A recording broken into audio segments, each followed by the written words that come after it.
Hello guys, সবাইকে আবার স্বাগতম আমার চ্যানেলে। ভারত ও ইংল্যান্ডের মধ্যে যে টেস্ট সিরিজ শুরু হয়েছিল, সেখানে আজ তৃতীয় টেস্টের চতুর্থ দিন ছিল।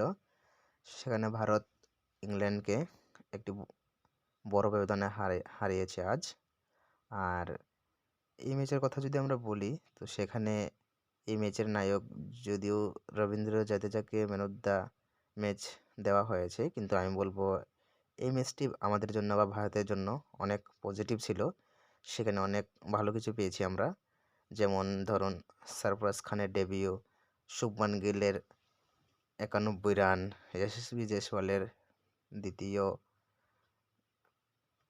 2 শতক এবং রোহিত শর্মার 17 রান, রবীন্দ্র জাদেজার 17 রান। দ্বিতীয় ইনিংসে যখন ইংল্যান্ড ব্যাট করেছিল, সেখানে রবীন্দ্র জাদেজা 5 উইকেটও সংগ্রহ করেছেন। প্রথম ইনিংসে বল করে তিনি 2টি উইকেট তুলে নিয়েছিলেন। ভারত প্রথম যে টেস্ট ম্যাচ হেরেছিল, সেখানে জানি না আপনাদের মনে আছে কি না, তো আমি বলবো সেই টেস্ট ম্যাচ কি ভারত জিততে পারতো না, নাকি পুরোটাই ভারতের ব্যাটিং ব্যর্থতা ছিল? আমি মনে করব যে হ্যাঁ, ভারত এই ম্যাচটা জিততে পারতো যদি আরেকটু টেম্পারামেন্ট ভালো দেখাতো। আমার মনে হয় ভারত অনেকটাই ডিফেন্সিভ হয়ে গেছিলো, আর তার থেকে বড় কথা যে ব্যাক টু ব্যাক উইকেট যাওয়ার কারণে সেখানে ভারত হারতে হয়েছিল। তাহলে আপনি ভাবুন, যদি আমি বলি যে ভারত ওই টেস্টটা জিততো, তো আজকে আমরা হয়তো সিরিজ অলরেডি জিতে নিতাম। তো যাক, সেটা হয়নি। এখন ভারত 2-1 ব্যবধানে এগিয়ে। সিরিজের বাকি 2 ম্যাচ রয়েছে, 2টি টেস্ট রয়েছে বাকি। তো আর একটি জিতলেই ভারতের টেস্ট সিরিজ জয় নিশ্চিত হয়ে যাবে।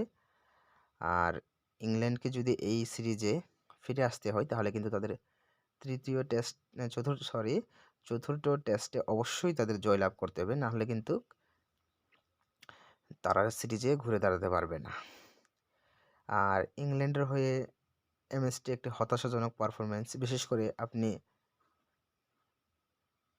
চতুর্থ ইনিংসের কথা বলুন, যেখানে ইংল্যান্ডের দ্বিতীয় ইনিংস, ম্যাচের চতুর্থ ইনিংস, সেখানে ইংল্যান্ড মাত্র 122 রানেই অল আউট হয়।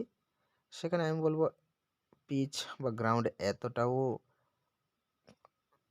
নর্মাল স্কোরে ছিল না যে আপনি 122 রানের মধ্যে সবকটি উইকেট হারিয়ে ফেলবেন। সো ইংল্যান্ডের ব্যাটিংদেরও